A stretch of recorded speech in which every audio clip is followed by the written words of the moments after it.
그러니까 일기 때 그 분과 활동들이 있었고 그 분과들이 굉장히 다양하게 펼쳐졌잖아요. 서로 경쟁적일 정도로 다들 열심히 해가지고 환경분과 같은 경우에는 이제 그 IPPNW 아시아 지역 회의에 참가를 하면서 그 뉴클리어 프리 존을 약국에다가 하자. 그래서 그러면서 반핵평화운동연합에 참여를 하게 되고 또 도시빈민과는 이제 이 도시빈민운동 철거민이나 이런 분들과 연대운동하는 거 굉장히 열심히 했고 농어촌 의료보험 이제 농어촌 분과는 특히 이제 그 당시에 제일 쟁점이 농어촌 의료보험이었기 때문에 농어촌 의료보험에 굉장히 열심히 했고 분과에서 이제 의료보험 문제와 의약분업 문제가 이제 계속 그 당시에 계속 공부를 이제 우선 주로 하는 쪽이었고 그러다가 91년도에 아마 약사회관 4층에서 두 번에 걸쳐서 했는데 의약분업의 필요성과 그것이 어떤 의미를 갖나 하는 거 그런 거에 대한 공개 토론회를 정책 토론회를 두 번 아주 꽤 크게 했던 기억이 얼핏 나는데 그러니까 88년 그 건강사회실현 약사협의회 시절부터 이제 의료보험 문제는 건약의 과제가 될 수밖에 없었고 그다음에 약국 의료보험 문제도 있고 그래서 약국 의료보험 있지. 약국 의료보험은 약국 의료보험이 이제 거기 들어가야 되니까 그래서 그 의약분업 문제와 의료보험 통합 문제가 그 89년, 90년, 91년 그래서 의료보험이 완전 통합이 되고 의약분업이 시행되기까지 굉장히 주요한 관심사였는데 의료보험 통합은 좀 그래도 빨리 된 편이라면 의약분업은 2000년도에 가서 됐으니까 건약이 의약분업을 문제 제기하고서 10년이 넘어 걸렸던 것 같고 건약 내에서도 그때 사실은 좀 어려움이 있었던 게 일부는 완전 강제 분업을 주장을 했고 일부는 선택 임의 분업을 주장을 했기 때문에 건약 내부에서도 토론이 아주 격렬했었다고. 예, 그래도 다수 의견이 완전 분업, 강제 분업으로 가야 된다. 그래서 그것이 지금 그 의료보험이 전 국민 그 의료보험이 거의 지금 강제보험처럼 돼 있잖아. 그래서 그 모델과 함께 의약분업도 완전 강제분업 모델로 갔기 때문에 지금의 이제 모형이 된 건데 그런 지금 현재의 의약분업 모델의 뼈대라고 그럴까? 그거는 건약이 만들었다. 도시민문과 활동을 하셨고 자, 지역에서 근데 도시민문과 활동들은 어떤 활동들을 주로 성남이라는 그 지역 특수성이 있기 때문에 그 당시에는 성남이 이제 옛날에 보면 포장마차, 철거민 도시 그 분들이 되게 많았었는데 지역에 그 진료 사업을 좀 해서 무료 진료 사업을 일주일에 매주 일요일마다 상대운동에서 주로가 이제 의료보험 체계가 그때 구축이 안 됐기 때문에 그 보통 진료봉사가 주된 진료봉사 하면서 이제 그분들이 철거 대책위원회가 만들어지면서 이제 그쪽에 지원도 하고 어떤 행사 같은 데 당연히 참석을 하고 그때는 그러면 공매약사가 열린야구 저기 관리학설이 있었구나. 그때 있었고 그 다음에 한참 진행되고 나서는 이제 부천으로 가셔서 거기서 또 도시민문과 활동을 이렇게 도시민문 활동을 하다가 그 도시민문과가 아마 그게 서경지부가 없어지고 중앙이 합쳐지면서 도시민문과가 없어진 걸로 기억이 나거든요. 산업보건문과도 그때 같이 없어졌는데 그때 생각은 좀 어떠셨어요? 그 분과들이 없어지고. 사실 그 당시에 그랬잖아요. 우리가 초기에 우리 건약이 정말 현장 지향적으로 민중과 같이 할 수 있어야 되는 활동들을 구체적으로 세 개, 농어민, 분과, 노동, 그 다음에 도시빈민 세 개 축으로 이제 쭉 갔었는데 이제 그때 이후로는 좀 더 전문적인 그 공간들이 그 일들을 할 수 있는 분들이 계셨던 것 같고 그리고 이제 그 현장에서 노동 현장 조금 더 세분화되면서 그렇죠. 단체들이 만들어졌어요. 그래서 이제 그 뒤부터는 이제 우리는 어떻게 보면 건약이 좀 정책이라든지 보건의료에 대한 전반적인 그런 것들을 심도 있게 다루는 그런 쪽에 집중을 한 것 같고 열심히 해서 자부심을 가져도 좋은 부분인데 그게 산재 직업병 추방운동. 그 88년도에 그 문성명 군이 이제 고등학교 가고 싶은 마음에 왔다가 원독의 공장에서 수은 중독으로 사망하는 사건이 벌어졌을 때 그 시신이 이제 여의도 성모병원 영안실에 있을 텐데 우리 건약의 모든 회의를 근데 우리는 그때 슬로건이 11시에 만납시다였으니까 의약분업이 되기 전에는 약국 문을 뭐 되게 10시 반이나 11시나 돼야 닫으니까 무슨 회의를 하려면 11시에나 만나고 그러니까 방법이 없으니까 그때 이제 나는 회장으로서 회의를 여의도에서 하자. 장례투쟁 겸 우리 회의가 여의도에서 하니까 그때 원남수 약사가 빈소를 끝까지 지킨 사람 중에 한 사람이에요. 매일 지키다시피 했어. 그래서 문성명군 장례투쟁을 했고 그 다음에 이어서는 90년도에는 김봉환 열사 원진내연 그 장례투쟁 포함해서 원진내연의 그 이황화가스 추방 운동 그때는 그 누구지 우리 김혜원 약사가 또 김봉환 열사 그 100일간 그 추운 겨울 장례투쟁할 때 거기를 꼬박 지킨 김혜원 약사. 그래서 그 원진 녹색병원이 그래서 탄생을 하게 되는데 원진 싸움이 이제 승리를 하면서 산업은행에서 그때 200억 정도 받은 걸로다가 그 원진 그 환자들과 가족들 복지와 치료를 위한 그 기금으로 그걸 쓰게 돼가지고 녹색병원도 그런 취지로 만들었고 그래서 그때 초대 약국의 그 저 근무를 김혜원 약사가 하고 어쨌든 그때 우리 건약이 이러저렇게 해서 산재직업병 추방운동에 굉장히 몸으로 했던 것도 그것도 건약이 자부심을 가져도 좋다. 이제 그런 생각을 갖게 되고. 꿈이 운동단체에 간사를 하고자 하는 것이 꿈이었어. 그런데 마침 건약이라는 조직에서 공동체, 건강공동체라는 체인 본부를 만들어서 한 250명 약국이 뭉쳐져 있었으니까 거기에 마땅히 일할 사람이 없었는데 내가 내 약국을 잠깐 두고 접고 건약에서 공동체에서 소정의 급여를 받으면서 드디어 내 꿈을 이루게 되었기 때문에 약국을 하고 싶은 이유는 뭐였던 거예요?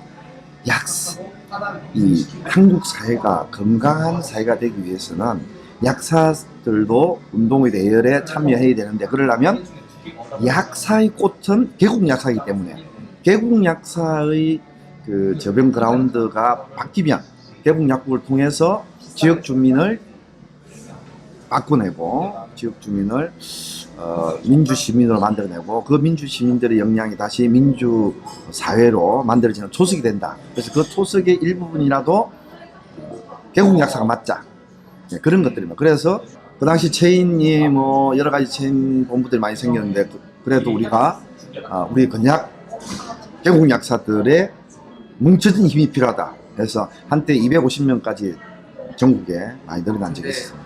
그것이 왜 잘 안 된 것 같아요? 잘 안 된 것은 여러 가지가 있는데 지금 생각해 보면 일단 의약 분업이 되면서 우리가 했던 것은 주로 일반 약이나 또 건강 보조식품을 공동 사입하고 그다음에 무슨 로고를 같이 하고 또 같은 뭐 브로셔 홍보를 만들고 그런 일은 했지만 의약 분업 시대에는 무엇보다 전문약 중심으로 개국약이 재편되기 때문에 제약회사를 만들지 않고는 더 이상 운동하기 어렵다는 판단하에 그만두게 됐습니다. 그럼 제약회사를 만들자고 제안을 했지만 그 당시 역량이 부족했습니다. 지금 생각해보면 돈을 좀 펀딩을 해서 건약이 제약회사를 하나 만들었더라면 하는 아쉬움은 아직도 있습니다. 저는. 그러면 형이 내가 건약에 활동하면서 가장 잘했다고 생각합니다. 나 정말 이것만큼은 내가 5년 동안 약국을 접고 건약 상근자로 또 운동단체의 경제 공동체를 한번 해보겠다고 하는 꿈을 꾼 것은 지금도 후회스럽지는 않습니다. 그 대한민주화 운동을 이렇게 제안을 하셨고 그렇지. 그때 이제 우리가 근데 대한약사의 이제 직선제 정강 개정 운동 그 외에 뭐 여러 가지도 있긴 있는데 약간 어떻게 해서 삼중 간선제 이게 말이 되는가 그런 얘기들이 이제 나와가지고 그러면 우리 직선제 이걸 한번 우리가 주장을 하고 추진해 보면 어떠냐. 그래서 공식 안건으로 이제 건약에서 직선제 추진 운동을 하기로 공식 안건으로 채택을 하고 한참 됐는데 그때 서명 운동할 때 목표를 뭐 10,000명 하자 뭐 그러는데 나는 그랬어요. 10,000명 하려고 그러는데 8,000명 하고서 못 하는 것보다는 5,000명 하자고 그래놓고 6,000명 하는 게 나은 거 아닐까? 어떤 게 낫겠느냐. 그래서 5,000명으로 이제 그 목표를 설정을 해서 5,000명을 돌파를 했어요. 그랬더니 대한약사회가 생긴 이래로 자발적으로 이렇게 자기 의견을 모아서 10%를 넘어간 사례가 없다. 최초다. 뭘 다 떠나서 뭘 주장하기 위해서 뭐였든 간에 어쨌든 최초다. 먼저 그 대한 약사의 민주화 운동을 왜 하려고? 아이 뻔한 거지. 자료에 있지 않습니까? 직선제로 정관 개정을 해야 된다. 대통령도 직선을 하더라도 약사사회가 무슨 간선제가 말이 되느냐. 직선제를 하자. 뭐 그게 가장 큰 거고. 그다음에 전문 카운트 추방 운동 두 가지였어. 나는 이슈는 간단해. 한약 분쟁이 있었는데 약사 사회가 문을 닫자 아니면 문을 닫지 마 닫아서는 안 된다 뭐 그런 논쟁을 할 때 그 당시 회장을 맡고 있던 정종엽이라는 부산의 약사분께서 약사회장이 대단히 비민주적 인사야. 정치만 관심이 있지 약사 사회가 돌아가는 데는 전혀 민주공의 건강이나 이런 건 전혀 상관이 없으니까 이거를 먼저 개선시킨 다음에 약사 사회가 문을 닫든지 말든지 논의를 해야 급하다. 아무리 한약 분쟁이 있더라도 그것보다 더 먼저 우선적인 것은 약사 사회의 민주화가 더 우선돼야 된다. 왜냐하면 그래야 약사들의 목소리가 정확하게 국민들하고 다르지 않다. 건강권을 지키고 이 사회의 민주화에 대해 같이 동참하는 것도 약사들도 다르지 않다는 걸 보여주기 위해서는 먼저 약사 사회의 민주화가 필요하다고 생각했던 그걸 주장한 거지. 약사 명예회복을 위한 비상대책위원회였는데 저는 그렇게 생각해요. 그때 그 힘이 그때 그 밑으로 올라왔던 그 약사들의 힘이 그나마 지금 어쨌든 우리 약사회가 가장 내가 보기엔 민주적이거든요. 예를 들어서 의사회 같은 경우는 일베에다가 서북청년단을 지금도 하고 있는 그 상충분만에 그러니까 일반 대중들이 아주 그 무관심한 그런 집단이 됐는데 그래도 그나마 그때 열심히 했던 그런 열기를 받아서 지금 약사회는 나름대로 민주적으로 운영이 된다고 생각하거든요. 어쨌든 간에 열정도 좀 있고 그 시스템의 문제인데 그 시스템이 바로 그때 그 한약 분쟁과 박사님들의 그 힘의 그 결과가 아닌가 생각을 해요. 지금. 거의 결론이 난 상태였어요. 근데 그래서 위약분업 끝나자마자 첫 선거에서 원희복 회장이 된 거니까. 맞아. 그래서 그 원희복 회장이 돼서 원희복 회장 체계하에서 의약분업이 추진된 거니까 어떻게 보면 그 직선 정관 개정이 의약분업에도 큰 영향을 미쳤다고 볼 수 그렇죠. 있겠네. 단체를 만들어서 해야 될 일이 생기겠다. 그래서 이제 이름도 짓고 그런데 그 당시에 이제 의약품으로 한정하고 그것도 어린이로 한정을 해서 아주 우리가 소박하게 하자. 그래서 처음 만든 이름이 북한 어린이 살리기 의약품 지원운동 본부. 그랬는데 이제 98년도에 평양 사람들하고 북경에서 만나니까 아니 국호를 갖다가 북한이라고 그러는 거 마음에 안 든다. 그리고 살리기라니 이게 뭐 말이 되냐. 우리 뭐 애들이 다 죽어가냐. 그때의 국제적인 그 구호 활동에서도 구호를 주는 자보다는 받는 자의 입장을 존중해야 된다. 그래서 북쪽을 더 배려하자. 그래서 이름을 이제 바꿔서 어린이 의약품 지원본부 이렇게 하고 그 대한민국 국적을 가진 보건의료인으로서는 최초로 99년 9월에 의사, 약사, 치과의사, 한의사 4사람이 평양을 방문했을 때 북쪽의 어린이 영양관리연구소를 가보니까 가기 전에 우리끼리 논쟁이 좀 있었던 게 북쪽에서 요청해 온 게 콩기름을 보내달라. 약보다도. 그런데 우리는 약을 보낸다. 왜 콩기름을 보내달라냐. 와, 말도 안 되는 소리 한다 그러다가 결국은 참고 비타민 51%, 콩기름 49% 그렇게 해서 보내기로 했는데 가보니까 북쪽의 갓난아기들이 콩기름이 비타민보다 더 급했던 것이라 콩기름하고 곡분들을 섞어가지고 대용품으로 만들어 쓰고 있다는 걸 듣고서 우리가 그래서 그 어린이 영양관리연구소 콩기름으로 해서 대용품 만들었다는 얘기 듣고 우리들이 굉장히 반성을 한다가 아차 우리가 너무 단견이었구나. 그래서 콩기름도 보내고 그다음에 비타민도 보내고 지금도 생각해 보면 그 북쪽 보건의료인들의 슬로건이 이제 그 3대 혁명 플러스 정성. 그 뭐 사상 무슨 뭐 이렇게 기술 뭐 이렇게 하지만 거기에 보건의료인들은 정성. 그래서 이 가운에다가 정성이라고 의사나 간호사들, 약사들이 정성이라고 이렇게 하고 그래서 그분들은 환자를 돌볼 때 정성을 다해서 돌본다. 북쪽의 보건의료제도가 자원이 부족하고 열악한 건 맞는데 보건의료인들의 그 정성과 열성은 참 본받고 존경해줘야 되지 않는가. 그리고 우리는 약을 보내는 간접적인 지원자지만 그 사람들은 직접 환자를 대하는 사람들이기 때문에 그 사람들이 그 얼마나 현장에서 이것저것 아픔이 있을까 그런 거 생각하면 좀 더 잘해야 되는데, 그런데 뭐 실제로 지난 20여 년 동안 남북관계가 엎치락뒤치락 하면서 어린이의약품 지원 운동도 그렇게 썩 잘 됐다고 볼 수는 없고, 그래도 나름 뭐 지금 그렇게 하고 있는 것이 상징적으로는 아마 통일 이후까지를 내다보면서 괜찮지 않을까, 이제 그런 소감은 있는데 여전히 아쉽고.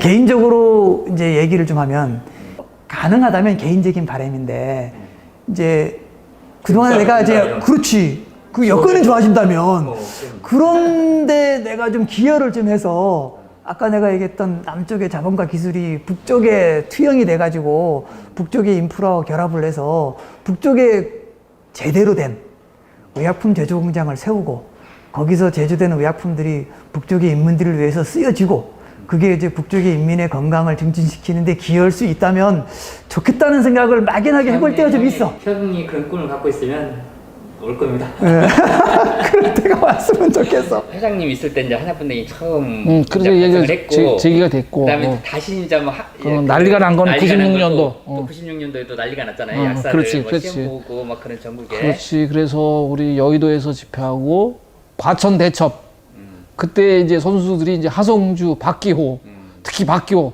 아주 대단한 행동대장이지. 그때 쉬어가지고 밤을 새면서 밤 새우고 막 그랬지. 맞아. 역사가 마치 한의사의 영역을 뺏는 것처럼, 그런데 실은 이제 60년대 와서야 한의과 대학이 생기거든. 그러니까 한의과 대학에서 한의사가 했던 거는 얼마 안 된단 말이야. 그 동안은 그럼 어떻게 됐냐? 1945년도부터 60년대, 65년도까지라고 치면 얼마야 벌써? 20년 동안은 누가 했냐고? 약사가 해왔는데, 그걸 약사가 뺏었다, 한의사 거를. 그러니까 약사들이 굉장히 화가 난다 그럴까, 약이 오른다 그럴까, 이건 정서적으로도 말이 안 된다. 그런 부분이 이제 있었던 건데.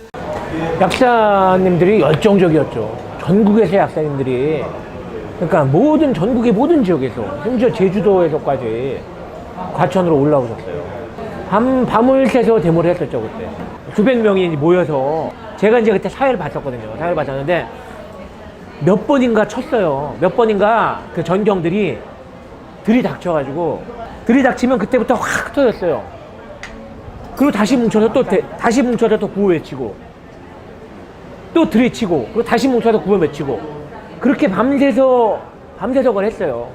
그러다가 어느 정도 시간이 지나니까 이제 소강상대 접어여서 있다가 새벽에 딱 그냥 저기 과천 청사 앞에 그 운동장에 다 모이니까 또 오신 분들 계셔서 1000여 명이 거기서 마지막 집회를 했었죠. 이렇게 마지막 집회라고 그랬었죠. 그때 정말 약사님들이 열정적이었죠. 인생을 변화시킨 사건이라고 하시는데 어떤 의미에서? 나는 그러니까 제도 이런 데 관심들이 있었으니까 자기 약사제도 분과를 계속 했겠지. 근데 내가 그쪽으로 공부를 하거나 이럴 생각을 해본 적은 없고, 대학교 졸업하면서 이제 공부는 끝이다. 근데 그 대학원을 들어갔던 이유가, 한약 분쟁을 하면서 나는 그때 한약을 그렇게 한의사들이 독점하면 안 된다고 생각했고, 그게 나는 맞는 판단이라고 생각을 했는데, 내가 그동안 이제 운동하면서 만났던 약사가 아닌 다른 외부의 사람들하고 이렇게 얘기를 해다 보니까 나랑 생각이 다르더라고. 그게 약사들과 한의사들의 싸움이고, 약사들이 한의사들 것을 뺏으려고 한다라고 하는 게 지배적인 관점들이어서 그게 되게 당황스러웠어. 그래서 정말로 지금 내가 옳다고 생각하는 것도 내가 약사기 때문에 옳다고 하는 건가? 내가 객관적인 시각을 가지고 있지 못한 건가? 이런 식의 문제 제기가 된 거고, 그러면 뭔가 그걸 바꿔야 되잖아. 그럼 정말로 바른 건 뭐야? 이래서 대학원을 간 거야. 학교 다닐 때는 낙제도 잘하고 그랬던 분께서 내가 내가 시기로 30년 만에 이제 그 30주년 동창회는 크게 하더라고. 그래서 이제 그 모임을 나갔는데 되게 많이 달라졌잖아, 사람들이. 그래서 쭉 인사하는데 내가 딱 인사하니까 애들의 반응이 제일 공부 못 받은 인간이 아직까지도 공부를 하고 있다고. 그래서 공부에 총량의 법칙이 있는 것 같다고. 불가붙은 한약분쟁 때 상당히 많은 분란을 겪었어요. 약사회가 폐문운동이라든지 약사사회도 어떻게 보면 한국 사회에 엄청난 영향을 미쳤는데, 아무튼 전문가 집단이 특정한 정책을 두고 파업을 문을 닫는 폐문은 아마 최초의 사건일 거예요. 그 사건이 나중에 이제 의사들의 폐문 사건도 있고 한의사들 폐문 사건도 있고 약대생들도 물론 유급까지 갈 사건도 있고, 그 후에 수많은 직능의 어떤 파업이나 폐업 뭐 이런 사건들이 이어지게 되잖아요. 그렇게 되면서 많은 논란들이 있었죠. 그러니까 그 당시 그 다음에 이제 저희들이 건약 입장에서 본다면 많은 회원들이 또 건약을 탈퇴하고 빠져나가는 결정적인 사건이기도 하고, 그래서 건약 입장에서도 많은 상처를 준 사건인데, 그것들을 왜 사회적으로 설득하는 거 실패했는지 그런 것을 평가한다면. 근데 어쨌든 간에 그런 경험들이 처음이었다라고 하는 거와, 그리고 그것이 의도되거나 조직적으로 되지 않았다라고 하는 거와, 또한 뺏기기 싫은 게 있었지. 그러니까 그 뺏기기 싫다라고 하는 것들을 큰 틀에서 제대로 보지 못한 것 같아. 큰 틀에서 설명해내거나 이러지 못하고 그냥 내 거를 가져가는 것, 그거를 좀 더 큰 틀에서 보고 이것이 내 거를 빼앗아가는 것도 있어. 하지만 이것을 넘어서 다른 측면에서의 이거를 얘기했어야 되는데 사실 이걸로 잘 가지 못한 거지. 그래서 설득을 난 잘 못한 것 같아. 스스로도 설득이 잘 안 됐고, 약사들도 이걸 넘어서지 못했기 때문에. 약사들도 스스로 설득이 안 됐고, 그런 속에서 약사들이 사회를 설득하지 못하는 거지. 그래서 그것이 하나의 실패의 근본이에요. 대신 얻은 것도 있는, 가장 큰 얻은 것은 바로 의약분업이거든요.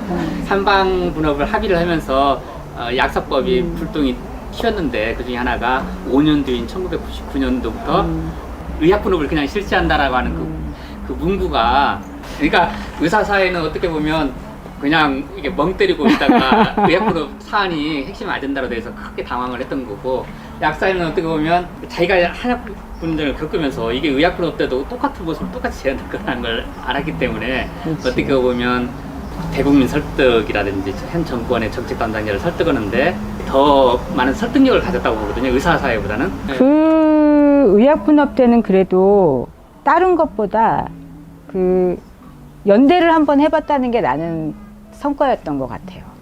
싸움의 과정이 아니라, 그러니까 직능 간의 싸움의 경험이라기보단 그런 보건으로 문제를 갖고 내지는 직능의 문제를 갖고 혼자 그냥 맞닥뜨려서 싸운 게 아니라 같이 그 주변의 사람들과 같이 협력을 해서 뭔가 만들어봤던 경험.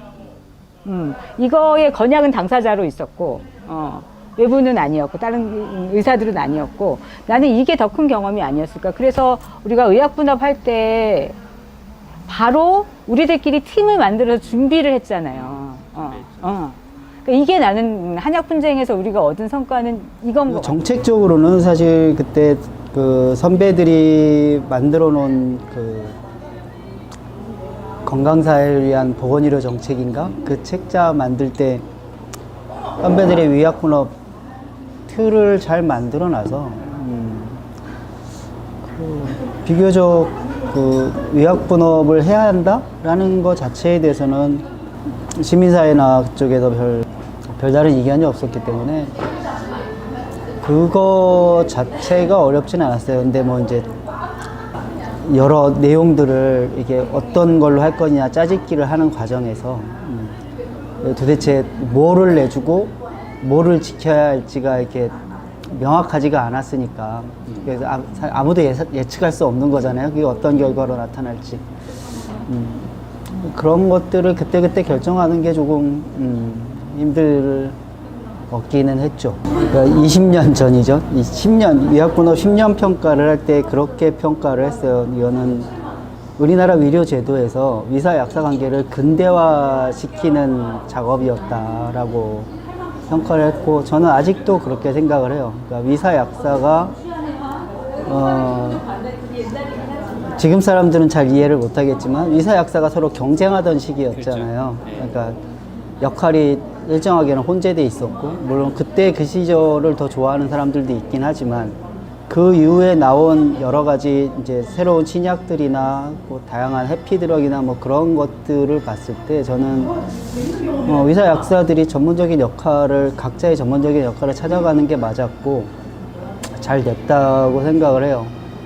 근데 그 다음에 제일 아쉬웠던 거는 일단 약사들의 부분에 있어서는 이제 병원 앞으로 쏠려간 건데, 그거는 저는 뭐 아쉽긴 하지만 누구도 탓할 수 없는 문제, 그런 부분들에 대해서 아쉽긴 하지만 뭐 어쩔 수 없다고 생각을 하고 있고, 일단 실시하는 게 중요하다라는 게 워낙 그래갖고 실시가 됐고, 실시가 됐으면 안정이 돼야 됐으니까 좀 개인적으로 아쉬운 거는 지역별로 목록을 작성하기로 한 거를 못한 거예요. 합의는 했고 법안에도 반영을 했는데 실제로 실행이 안 됐죠. 복지부가 실행을 안 했으니까. 근데 지역별 의약품 목록이죠. 네. 그게 아쉽긴 해요. 그랬으면은 약국들이 병원 앞으로 쏠려가는 게 좀 더 적어지지 않았을까. 지금도 좀 더 다양한 형태의 동네 약국들이 남아있지 않을까 하는 뭐 아쉬움은 있고, 그런데 그때 당시에는 그걸 가지고 싸우기에는 그건 굉장히 작은 이슈였어요. 네. 작은 이슈였다. 어쨌든 그 의약분업이 내가 생각한 보건의료운동 과제 중에 정말 핵심적인, 이거 소위 그 약의 영역에서 핵심적인 제도였고, 시기에 내가 회장이었던 건 나로서는 어떤 측면에서는 뭐 이후에 의약분업이 어떻게 굴러갔나, 또는 우리가 소기에 목적한 바를 얼마나 달성했나 하는 것은 따로 평가를 하더라도 그래도 어쨌든 나로서는 내 임기 기간 중에 그런 핵심적인 과제를 수행하는 게 영광이지.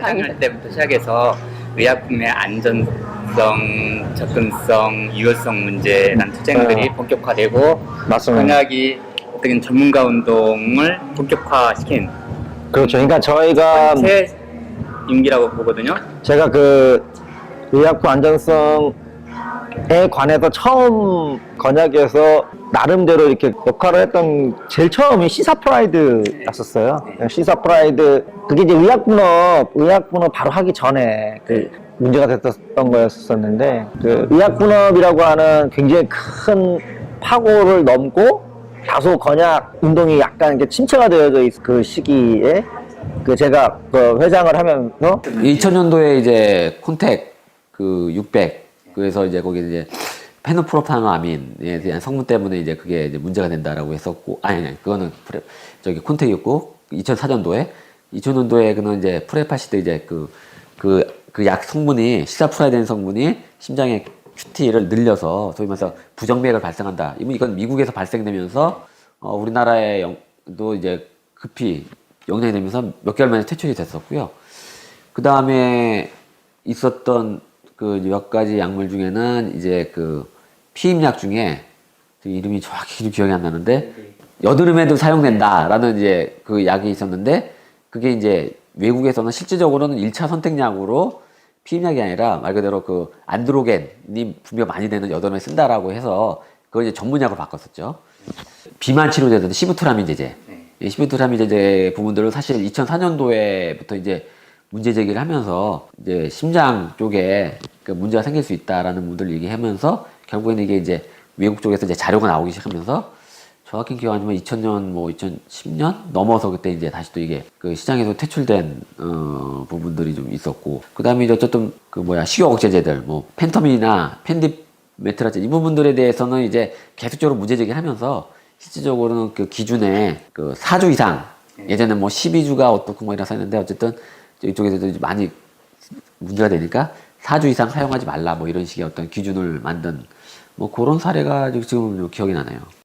의약품 운동이라고 하는 것들이 사회 변화에 어떠한 그 역할과 위치와 기여를 할 수 있는가라고 하는 부분이거든요. 그러니까 그게 그 부군 운동이라기보다는 보다는 그 자체가 그 사회 변화를 그 촉진시켜낼 수 있는 중요한 그 내용이다라고 이제 그 생각이 되어졌던 거고, 의약품 안전성 운동과 의약품 접근성 운동이라고 하는 부분들이 때로는 아주 그 강론적인 부분에 많은 전문적인 지식을 요하는 그런 운동이라고 하는 부분도 있지만, 또 한쪽은 그런 것들에 대한 문제점을 그 내적으로 알려서 시민들과 같이 또 다른 시민단체와 연대를 해서 같이 이렇게 묶어내는 운동으로서의 이 다층적인, 중층적인 역할을 하는 운동이 있고, 우리가 또 그 외에 연대 활동을 또 하잖아요. 특히 이제 보장성 강화 운동 같은 거랑 그게 굉장히 많이 연결이 되어지기 때문에 우리가 할 수 있는, 그 당시 제가 생각을 할 때, 뭐 저뿐만 아니라 그 당시 건약에서 생각을 할 때는 우리가 지금 이 시기에 할 수 있는 우리한테 적합한 운동이었고, 이제는 조금 더 업그레이드된 형태의 어떤 형태로? 운동을 이제 진행을 시켜야 되는 거 아닌가라는 생각이 들어요.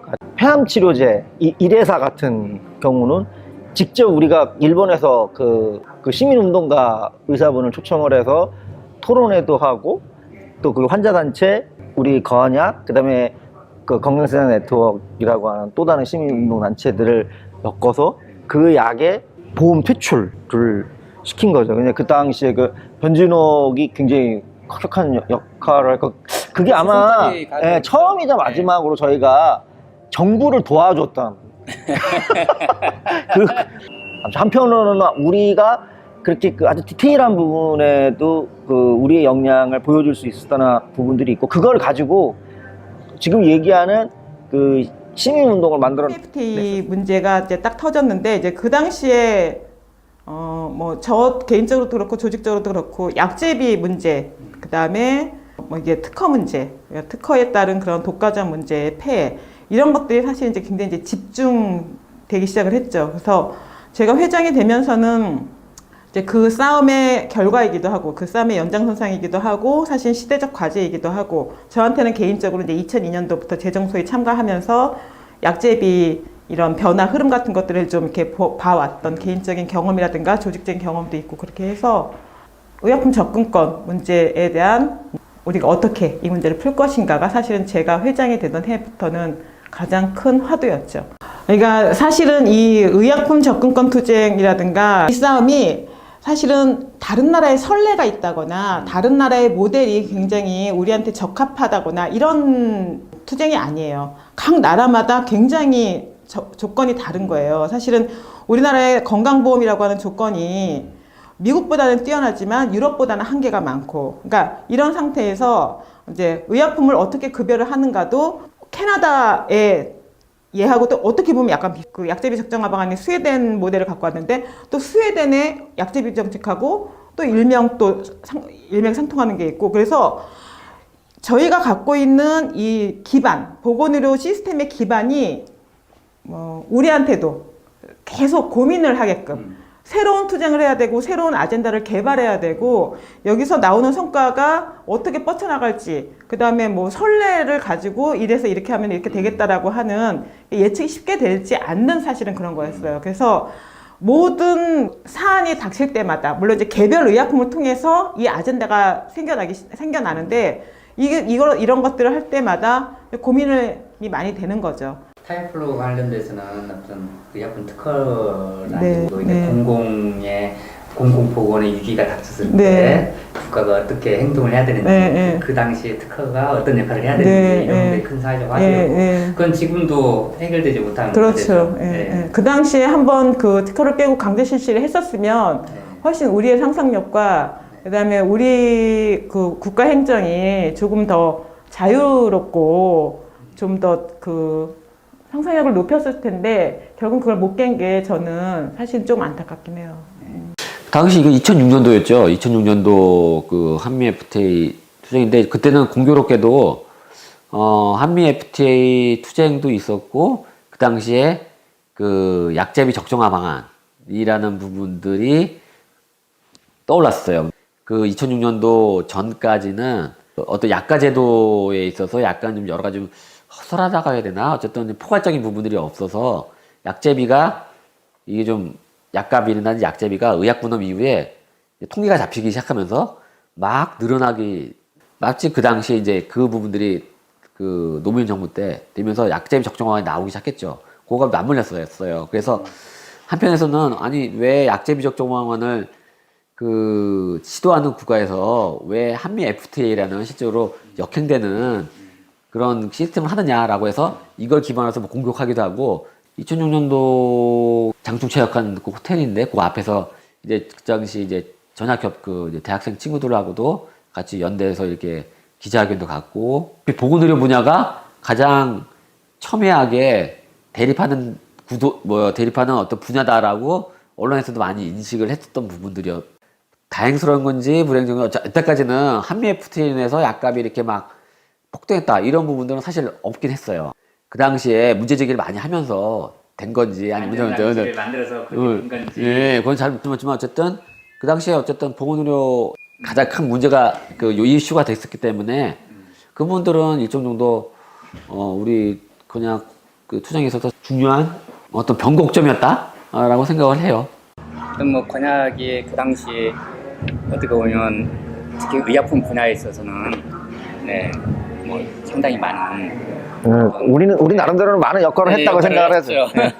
다른 단체에서도 그렇게 평가할지는 좀 모르겠지만 아무튼 뭐 아니 다른 단체에서도 그 부분에서는 일정 정도 그렇게 평가를 할 텐데 이제 평가를 할 것 같아. 평가를 할 것 같은데 어쨌든 우리는 그거 하느라고 굉장히 힘도 들었지만 그 사실 그 뿌듯하기도 했고 그 상당히 많은 부분에 그 어떤 지적 영향이 축적되기도 했었다라고 하는 긍정적인 효과가 있었다고 봐요. 색정보 같은 거가 나중에 이제 19, 30분에 읽으세요라는 책 만드는데 사실은 좀 토대를 마련하기도 했었고 그 이제 대용제약이 그 건약이 냈던 10분에 읽으세요.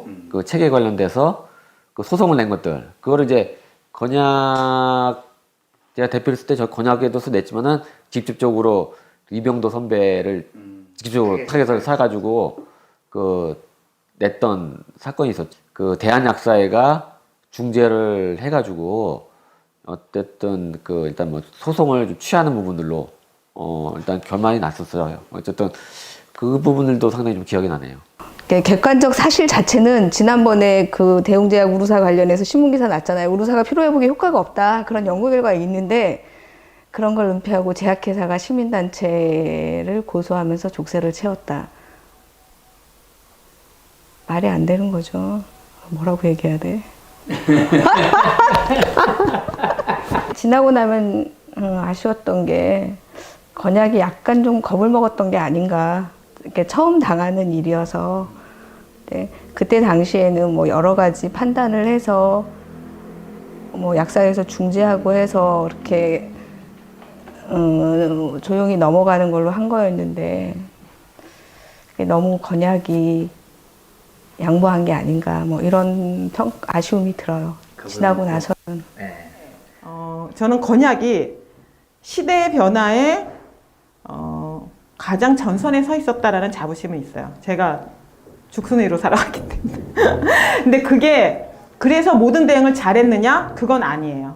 그러니까 전선에 서 있다고 해서 내가 거기서 다 잘했느냐? 최선을 다했지만 그게 또 굉장히 잘한 거냐? 베스트냐? 그건 아닐 수 있는 거죠. 베스트였던 적도 있고 아니었던 적도 있는 거고 그거는 뭐 조직도 마찬가지고 개인도 마찬가지라는 생각이 들거든요. 근데 저는 그럼에도 불구하고 건약은 한국 사회의 그 변화 과정에 그게 뭐 운동적 변화가 됐건 뭐 어떤 변화가 됐건 가장 전선에 있는 조직 중에 하나다라는 생각은 해요. 앞으로 좀 아쉬운 거는 그때 성대 쪽이었나? 거기서 우리 왜 향약 강자 그런 거 했을 때 정말 선후배들이 우글우글 정말 그 에너지를 내면서 열심히 그 강좌를 하나 할 때도 분과 모임들이나 이런 거 공간들이 벌어졌을 때도 한 100명 정도가 이렇게 모여서 또 약사의 미래나 이런 거에 대해서 같이 고민을 하고 토론하고 했던 공간이 막 생각이 나는 거예요. 근데 이제 아쉬운 거는 자꾸 이제 우리의 건약의 나이들이 이제 늙어가는. 그래서 새로운 그 후배들이 분명히 이러한 고민들을 하고 있는 후배들이 분명히 있을 거라고 나 생각하거든요. 그래서 그런 후배들이 좀 더 들어와서 가늘고 길게 오래 가더라도 좀 더 많은 식구들이 들어와서 활동할 수 있는 그런 계기를 우리가 건약이 좀 더 고민을 해서 만들어서 같이 갈 수 있도록 하면은 좋겠다 이런 생각을. 국회 앞에서 이제 집회를 했는데 여러분과 함께 끝까지 투쟁하겠습니다. 이렇게 하고 내려와서는 나 약국 보러 가야 돼 하고 나올 때는 뒤통수가 가려운 거야. 내가 지금 끝까지 여러분과 투쟁하겠습니다 라고 얘기해놓고 거기 투쟁하는 집회에 참석하고 있고 시위를 하고 있는 사람들을 남겨놓고 나는 내 약국 보러 오는 것들이 민망한. 그래서 이게 뭔가 하면 그래도 내가 의무방어전 정도는 하지만 그것을 능가하는 활동은 못한 것에 대한 미안함, 늘상 있어서 집행위원장을 하는 동안에는 그때 이제 노무현 정권하고도 많이 대립을 했기 때문에 뭐가 하면 할수록 더 빚을 지는 게 늘어나는 것 같고 내 마음대로 되는 건 없고 그렇다고 내가 행복한 것도 아니고 그래서 늘 하여간 빚진 마음 뭐 그런 거였던 것 같아요. 조금 주제넘지만 건약에 우울증에 빠져 있다라고 얘기했던 이유가 그 부분이죠. 그러니까 우울증이라고 하는 건 자기 혼자 고립돼 있다라고 느끼는 거거든요. 나만 지금 뭔가가 그렇다라고 하는 걸 느끼는 거고, 그런 거를 치료하는 방법은 욕망의 발상과 욕망 안에서의 기쁨을 느끼는 거예요. 그 기쁨이 나의 기쁨뿐만 아니라 그 옆 사람과도 같이 공명이 되면서 증폭이 되어지는 그런 기쁨이거든요. 그게 내가 기쁘고 나의 열정을 건약에서 발산하고 싶을 때 발산할 수 있는 공간을 만들어 달라고 요구를 하고 공간이 만들어졌을 때는 와서 마음껏 발산을 하면서 그 열정이 이렇게 합쳐지기 시작을 했을 때 더 큰 에너지가 되어진다는 거예요. 제가 즐겨 보던 프로 중에 알쓸신잡이라는 프로가 있었어요. 많이 보셨죠? 거기 그 김영하 작가가 했던 얘기 중에 뭐냐면, 그러니까 우리가 동시대를 같이 살아가고 있기 때문에 변화를 못 느끼는 거지. 사실은 길게 봤을 때는, 그러니까 내가 바라는 만큼은 아닐지 모르지만 열심히 투쟁하셨던 그 결과가 더디지 모르지만 발전하고 있다라는 거죠. 저변에서는 눈에 띄진 않지만 변화해 가고 있다는 거죠. 그러니까 지금은 당연하게 받아들이는 것조차도 10년 전, 20년을 돌아보라 이거죠. 그때는 절대로 당연하지 않았다라는 거죠. 그래서 내가 정말 이 사회에서 어떤 조금이라도 도움이 되는 사람인가? 이런 것들을 고민하는 그런 선상에서 건약이 계속 함께 해줬으면 좋겠다. 그래서 내가 할 수 있는 일이 뭐지? 우리 건약이 할 수 있는 일이 뭐지? 이런 것들을 이제 고민을 하면 그 과정에서 건약이 나와 함께 그 길을 이렇게 가줬으면 좋겠다. 그런 생각을 좀 많이 하고 있고, 그리고 제가 그렇지 않으면 저도 못 갈 것 같아요. 저 혼자서는 못 가니까. 그래서 어떻게 하면 내가 똑바로 갈 수 있을까? 그것들을 건약과 함께 할 수 있을까? 늘 고민하는 것 같아요.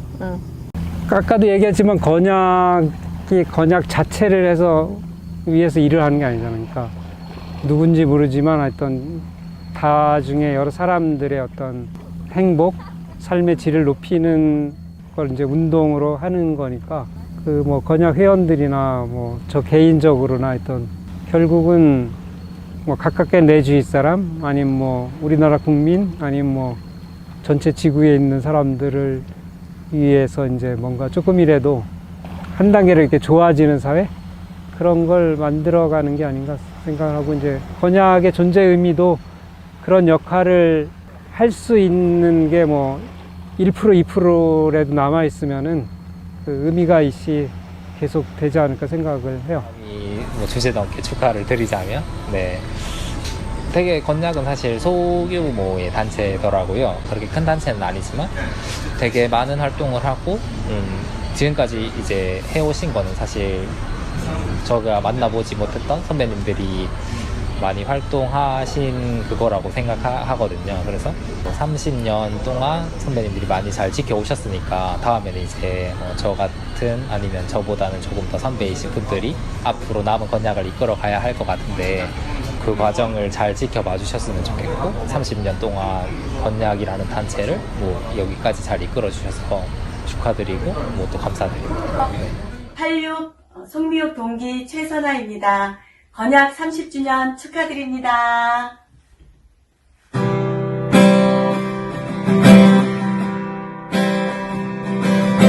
30주년 행사위원장 이건희입니다. 30주년 행사가 60여일 남았습니다. 오늘부터 저를 필두로 해서 각각 회원 여러분들께서 영상을 찍어서 올려주셨으면 좋겠습니다. 회원들이 생각하시고 계시는 안녕하세요. 건약 회원 최진재라고 합니다.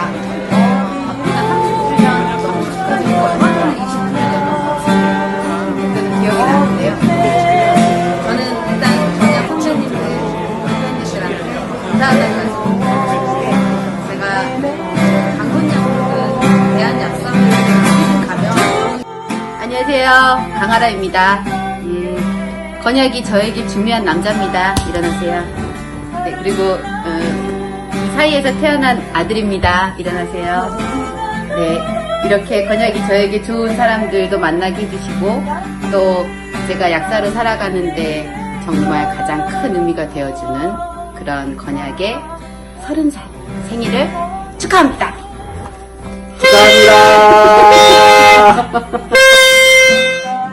그리스 두루마에 보면 건약 30주년 축하합니다. 날씨, 일찍, 바람, 옆에 누군가가 있는 것에 따라서 얼마나 달라질 수 있는가 이런 말이 나와. 그래서 나는 건약 사람들이 옆에 있음으로 인해서 굉장히 많은 영감을 받고 또 내가 나의 어떤